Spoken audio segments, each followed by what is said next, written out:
Това е нещо много. Момента е свърви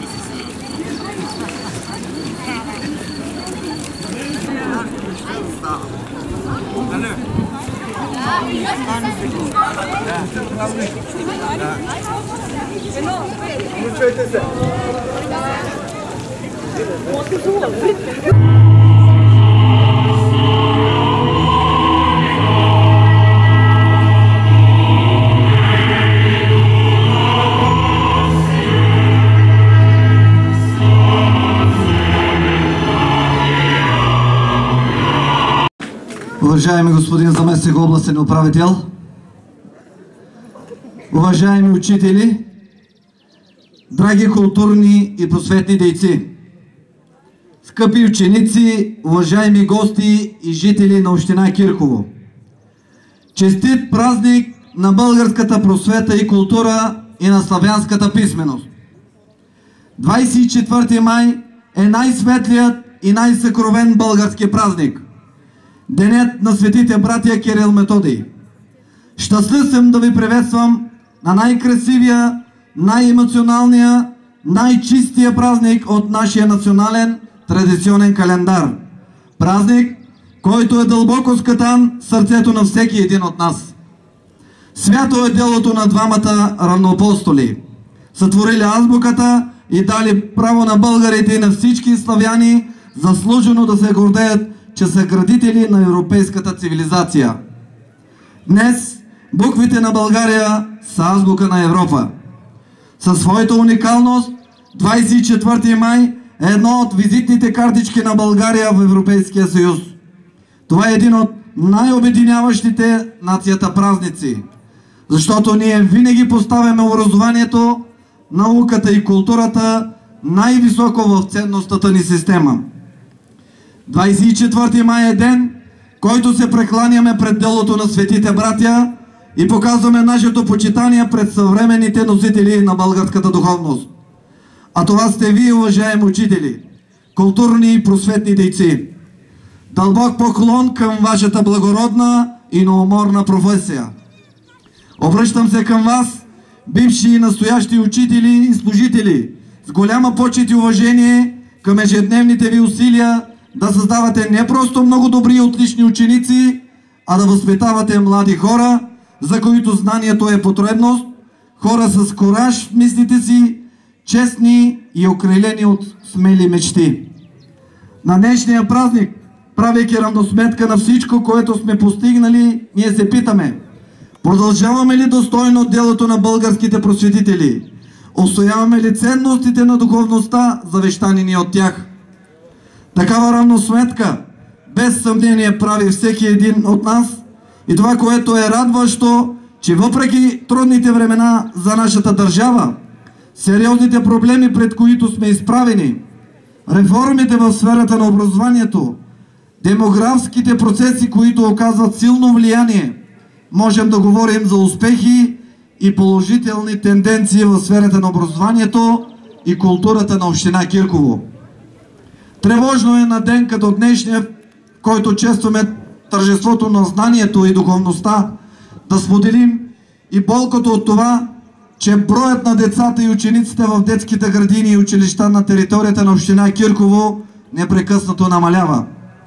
Това е част от един сериозен процес и тенденция не само за нашата община, но и за цялата страна. Всички знаем и помним времето, когато имаше училище в почти всяко населено място в общината ни. Днес ние имаме 15 детски градини и 9 училища. В тази връзка искам да заявя най-отговорно, не за да успокоим съвестта си, че основните приоритети, които стоят пред нас като общинско ръководство, са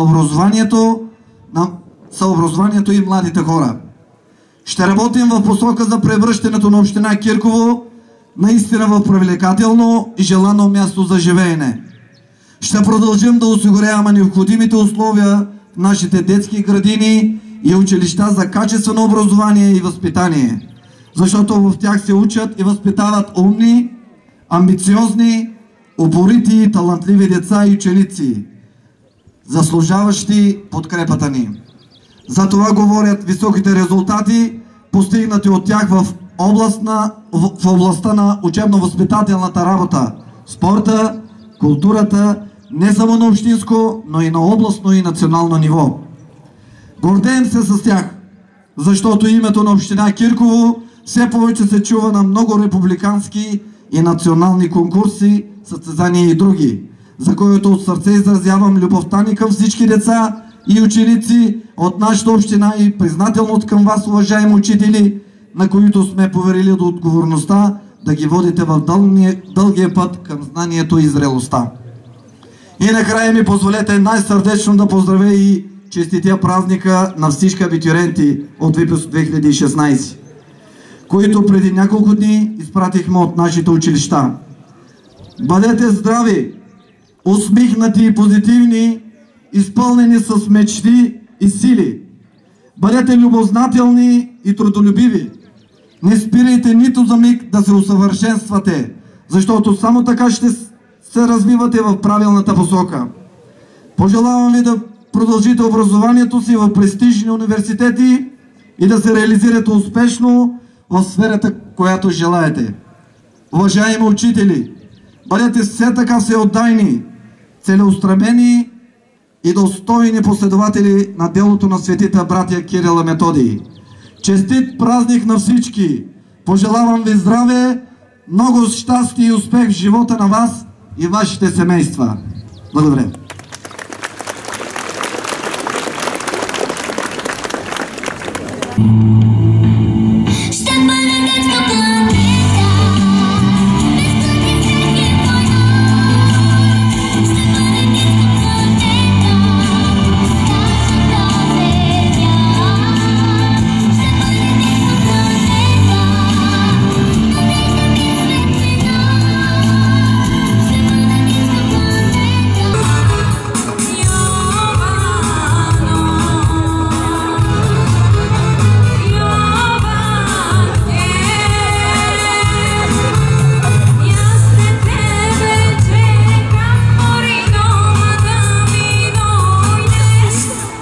Родно слово като бистър ручей, до сърцето мъничко достига. Седнала в майчините скути, почнах в букварчето да сричам.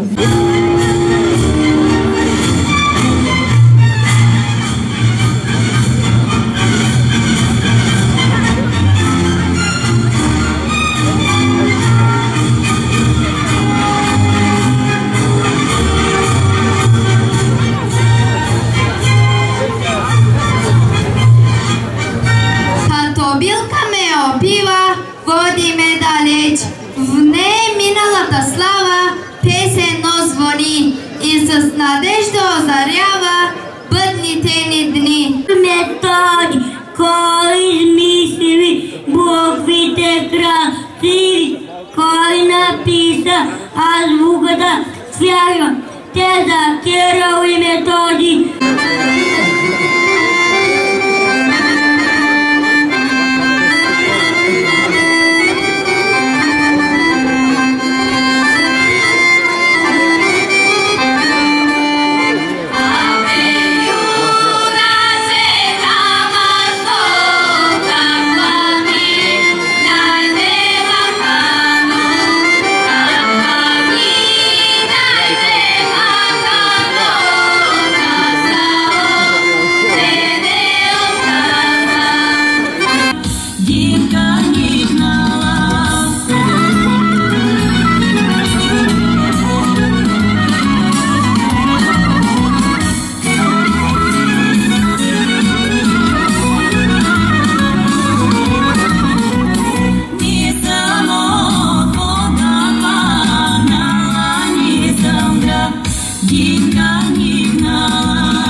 вино поїла.